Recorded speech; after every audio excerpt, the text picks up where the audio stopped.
Terus yang berikutnya, apa sih yang paling penting kalau udah tua? Punya teman. Kalau udah tua udah nggak banyak kerjaan, kayak ini lihat, paling orang tua tuh nongkrong-nongkrong gitu ya, ngopi-ngopi, main bowling atau apa gitu. Punya teman. Selagi masih sehat, masih kuat, masih muda, pilihlah teman atau pasangan hidup yang baik dan setia. Sehingga sampai masa tua itu kita punya teman. Banyak orang yang sendirian di masa tua. Kenapa? Karena mereka dihianati oleh pasangannya. Gak punya teman yang baik, gak punya best friend, dan gak punya pasangan yang menemani mereka di masa tua. Akibatnya banyak tuh oma-opa yang baru ketemu, dating lagi, pacaran lagi, dan akhirnya sama-sama karena mereka butuh teman. Karena kita harus akui di masa tua orang akan kesepian ketika mereka tidak punya teman. Karena anak muda akan sibuk dengan hidup mereka, anak-anak akan sibuk dengan keluarga mereka dan pekerjaan mereka, dan pada akhirnya butuh teman. Makanya pilihlah teman yang baik. Kak Heni perhatikan, ada orang dekat Kak Heni yang semasa dia masih sehat, masih kuat, dan uangnya banyak, temannya banyak banget. Tapi ketika dia tua, dia sendirian. Gak banyak teman yang cari dia. Gak banyak teman yang nemenin dia. Kenapa? Karena teman-temannya itu adalah teman-teman yang hanya dekat dengan dia karena ingin cari keuntungan. Karena ada maunya. Tapi ketika dibutuhkan, gak ada. Makanya kita harus bijaksana pilih teman tuh teman yang murni, teman-teman yang tulus. Ada pepatah bilang, teman terbaik ditemukan di masa sulit. Mumpung kita masih kuat, masih sehat, bijaksana memilih teman yang gak cuma ada untuk kita ketika mereka butuh kita, tapi ada teman-teman yang memang setia dan tulus mengasihi kita.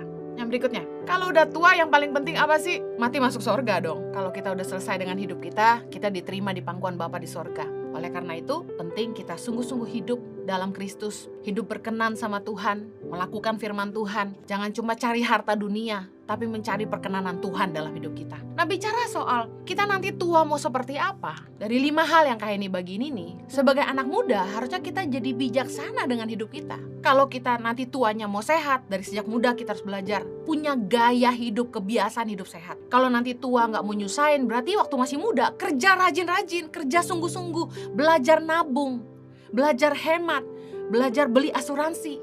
Kemudian kalau nanti tua kita pengen dikasihi keluarga, sejak masih muda hiduplah jadi berkat bagi keluarga, punya quality time sama keluarga, meskipun sibuk kerja, mesti punya waktu seminggu sekali makan bersama keluarga, memperhatikan keluarga. Terutama kalau Anda sudah menikah gitu kan, harus punya waktu sama keluarga dan anak-anak. Kemudian kalau kita pengen waktu kita tua nanti kita punya teman di masa tua, carilah teman yang setia, teman yang tulus berteman sama kita, yang ada sama kita dalam suka maupun duka. Hati-hati dalam cari pasangan hidup. Cari pasangan hidup yang baik dan setia, yang bisa menemani kita sampai masa tua. Jangan cuma terkecoh sama penampilan dan kekayaan mereka aja. Ketika nanti kita tua, kita meninggal, kita mau masuk surga, pastikan kita selama hidup nggak cuma ke gereja, tapi kita sungguh-sungguh menghidupi firman. Kita sungguh-sungguh melakukan kehendak Tuhan dan hidup berkenan sama Tuhan. Jangan mentang-mentang kita masih muda, kita masih kuat, kita hambur-hamburin uang, kita foya-foya cuma cari kesenangan, kita pakai masa muda kita cuma buat menyenangkan daging aja, hidup dalam dosa, ngikuti hawa nafsu aja. Tapi pastikan kita juga mengejar perkara-perkara Tuhan, kita juga hidup dalam iman dan melakukan firman Tuhan. Orang seringkali nggak mikir akhir dari hidup mereka. Mereka cuma mikirin hari ini aja. Karena itulah mereka nggak bijak. Mereka foya-foya kayak nggak ada hari besok. Mereka hidup seenaknya kayak nggak peduli apa yang terjadi kemudian. Tapi kalau kita mau belajar bijaksana dengan hidup kita mau mikir hidup ini mau dibawa kemana. Kita mesti mikir apa yang saya ingin punya ketika saya sudah tua.